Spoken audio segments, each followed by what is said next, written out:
மறக்க மாட்டாங்க ஐயா. உங்க அம்மாவுக்கு 1000 ரூபாய் புடவை, எனக்கு மட்டும் 800 ரூபாய் புடவைன்றப்ப பிரச்சனை ஆரம்பிச்சிடும். அதான் மறக்க மாட்டாங்களே. மறந்தாதாங்க என் வாழ்க்கை இனிமையா இருக்கும். அதான் மறதிக்கு வேலையே இல்லைங்களே அங்க. அடுத்தா பாத்தீங்க, அப்ப இவன் அம்மாவை மறந்துடுவேன். நான் மறக்கலைங்க ஐயா. அவங்க வந்துட்டு அதை நோக்கி தள்ளுறாங்க. அவங்க ஞாபகம் எல்லாத்தையும் ஞாபகம் வச்சுக்கிட்டு சிறு சிறு குறைகளை கண்டுபிடிச்சு அதை நோக்கி தள்ளுறாங்க. போ போ போ உங்க அம்மா தள்ளு. சரிங்களா, பையனுக்கு 35 வயசாயிருச்சு. இங்க வாடா அப்படின்னு கூப்பிடுறாரு. சொல்லுங்கப்பா அப்படிங்கிறான். கல்யாணம் பண்ணிக்கிறியாடா அப்படின்னு கேட்கிறாரு. இல்லப்பா கல்யாணம் வேணாம்ப்பா எனக்கு அப்படிங்கிறான்.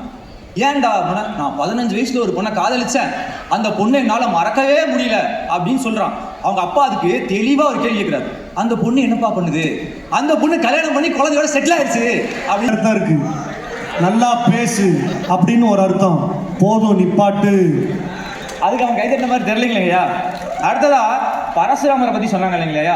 பரசுராமர் அவன் ஒத்துக்கிறாங்க, அவன் பண்ணது குரு துரோகம் தான். ஆனா அவன் சின்ன பையன், அவனோட முயற்சி நியாயமானது. மறந்துருக்கலாமே, மன்னிச்சிருக்கலாமே. மறக்காம மன்னிக்காம இருந்தாலும் அவ்வளோ பெரிய பிரச்சனையே ஆச்சு. அவரும் மறந்துருக்கலாமே, அவர் பெரிய மனுஷன் தானே.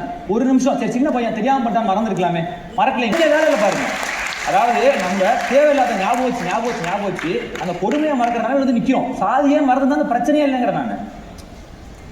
எனவே மக்கள் தீர்ப்பே மகேசன் தீர்ப்பே என்று என்னோட முன்னாடி பேசுவார் சொன்னாரு. என்னோட வார்த்தையை சேர்த்து எடுத்துக்கிட்டு மக்கள், மகேசன், தமிழ் அனைவரும் ஞாபகம் மறதிதான் சிறந்தது என்று கூறுகின்றார் என்று கூறி வாய்ப்புள்ள தலைவருக்கு நன்றி பாட்டு. நன்றி, வணக்கம்.